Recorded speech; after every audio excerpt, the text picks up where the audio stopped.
Here are the pros and cons today. Zoos don't just cater to the recreational needs of visitors, but also indulge into research and conservation of wild animals. However, the way animals are being forced to live in unnatural conditions has raised concerns about their well-being in the confines of zoos. Thus, it becomes necessary to study the pros and cons of zoos. Quick fact: a surplus animals is a term used to refer to the excess animals in a zoo. Such animals, owing to limited space, cannot be accommodated in zoos. Generally, surplus animals are sold to other zoos. However, in some cases, they are killed. The word zoo is an abbreviated form of zoological garden and it was coined in the 19th century. A zoo can be described as collection of animals found in nature. The reasons behind keeping animals in captivity are associated with educational needs, research, recreation, and conservation. The zoo culture can be traced back to the early period of Chinese, Egyptian, and Mesopotamian civilizations. The common types of zoos that we know are urban, cage zoos, safaris, and sanctuaries. For a long time, zoo authorities claimed to have contributed to the conservation of endangered animal species. However, with animal rights organizations becoming vocal on the issue of abuse of zoo animals, people are beginning to understand how zoos actually function. The question whether animals should be kept in captivity or not is debated on many platforms and forums. This issue is indirectly related to environmental problems and is the source of heated debates taking place the world over. Let's try to understand the pros and cons of zoos through the following arguments. Natural habitat and animal rights. Pros: it is argued that animals don't have rights as such. In order to protect and take care of endangered wild animals, they need to be captured and confined to secure places. With rise in poaching of wild animals for fur, ivory, and supposed medicinal benefits, zoos appear to be the safe havens for animals. Moreover, captive breeding can help raise the number of endangered wild animals. Cons: animals have their own natural rights and capturing them for any reason is wrong.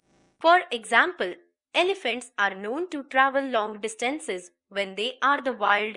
In fact, they follow migratory routes and travel in herds called bond groups, thus restricting their movements by keeping them in the confines of a zoo is unnatural. Wild animals are, in a way, connected to their natural surroundings, and this bond is broken when they are put into artificial settings of a zoo. The good and bad. Zoos pros: it is true that in the past, many zoos have subjected animals to cruel treatment. However, there is continuous improvement observed in the manner in which zoos operate. It won't be fair to shut down all the zoos for the mistakes committed by a few in the past. Not all zoos subject animals to cruel treatment. With reforms brought about in this sector, animals are given a much better treatment today. Cons: no matter how good the facilities in zoos are, animals tend to suffer in the confines and constantly live in psychological pressure, which tends to reflect in their abnormal behavior. Animals born in a captive environment never get to see the world outside the confines. Locking them up deprives them of the much needed freedom. If and when they are released in the wild, they find it difficult to adapt to the foreign environment, which is far different from the zoos. Role of zoos in education. Pros: these days, zoo authorities place a greater emphasis on education of environmental problems and conservation rather serving as merely a recreation. Many school children visit zoos to know more about endangered species and how to conserve them.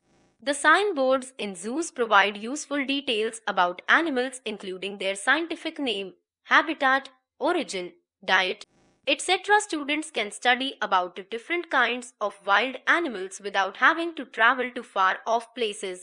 Cons: most zoos do not emphasize on studying animal behavior. Also, visitors tend to abuse animals by throwing objects at them. This irresponsible behavior has a negative effect on animals. resulting in greater harm to the animals and the visitors. Generally, tigers and lions are at the receiving end of abuse by visitors. Captive animals do not exhibit their natural behavioral traits in zoos, therefore, studying a zoo animal won't reveal much its natural living style. Conservation of endangered species pros. Zoo owners claim that conservation of endangered species of animals is their prime objective. Also, it is stated that zoos are a safer place for animals than being threatened by poaching. Zoo authorities do admit that the functioning of zoos is not flawless and that captive animals do suffer from problems. However, they also expect people to appreciate the sincere efforts taken by them to protect and preserve wild animals. Cons. The people and activists who oppose the very idea of setting up zoos argue that even if zoo owners take sincere efforts to conserve wild animals, success attained in protecting them is insignificant. According to animal rights activists, one doesn't need to exhibit animals for recreational purposes if the sole objective behind setting up a zoo is of conservation. The debate of whether zoos are good or bad is an endless one. There is no doubt whatsoever that efforts need to be taken to study, protect, and preserve animals. However, care should be taken to see that, in the process, animals suffer the least. Also, one cannot deny the fact that some zoo authorities violate animal rights. Creating awareness about animal rights and devising efficient ways to control animal population is necessary. Conservation efforts should be undertaken with a broader perspective of maintaining the ecological balance as a whole. The study of pros and cons of zoos should provide us with a balanced view of the debate. In the end, it is up to us to decide whether we want to see animals in zoos or in their natural surroundings.